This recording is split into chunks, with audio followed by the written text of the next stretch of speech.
Mm, Good morning, everyone. I'm gonna explain you about packet switching virtual circuit approach. First, definition. What is the definition of packet switching virtual circuit approach? So, a virtual circuit is a logic path between sender and receiver that is established before data transmission.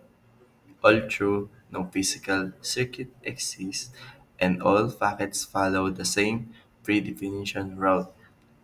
So, about definition, the virtual circuit approach in a packet switching establishes a logic communication path between the sender and the receiver.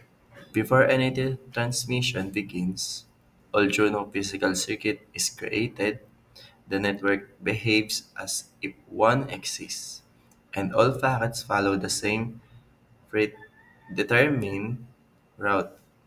This ensures a consistent and organized flow of information, unlike the datagram approach where packets may be different paths. How it works? One, connection set up a route established across the networks. Number two, data transfer packets are sent in order, all using the same path. Number three, connection determination. Once communication ends, the virtual path is released.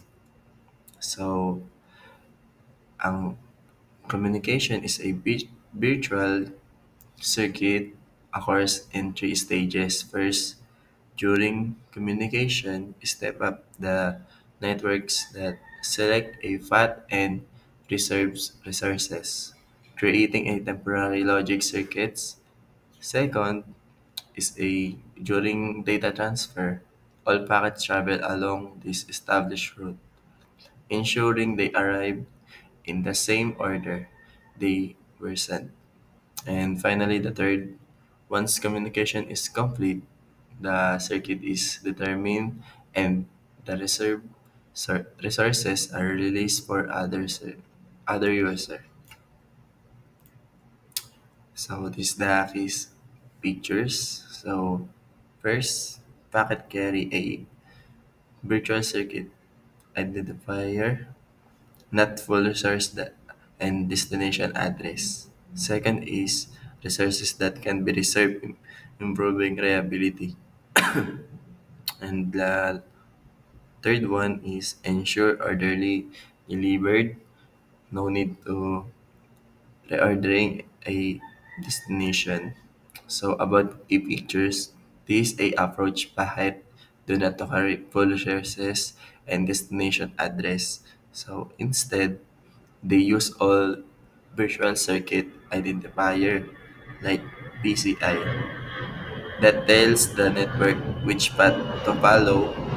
Because all packets are used the same path, they arrive in the correct order, eliminating the need for reordering at destination.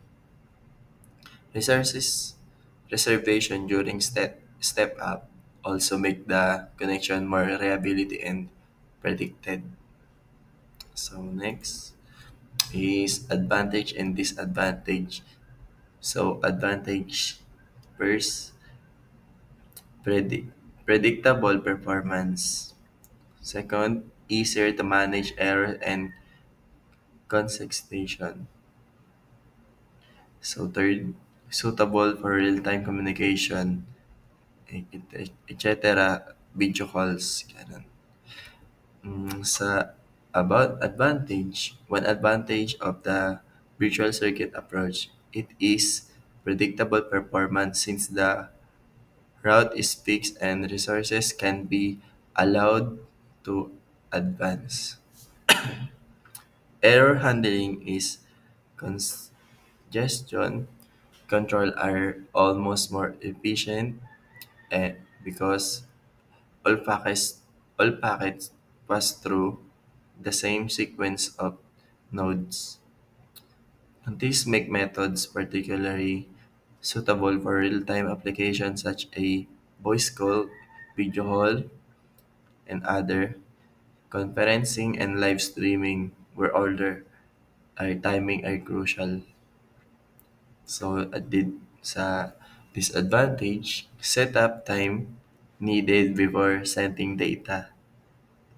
The second one is less flexible than diagram packet switching, where packets are take independent routes.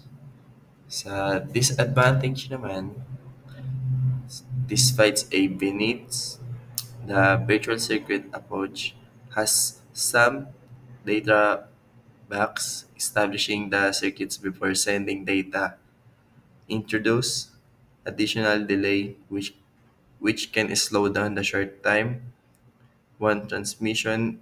It is also less flexibility than the applied data diagram approach because if one clicks the link in the fat fails, the entire circuit must be reestablished rather than simply rerouting packets dynamically. So that's the end. Thank you.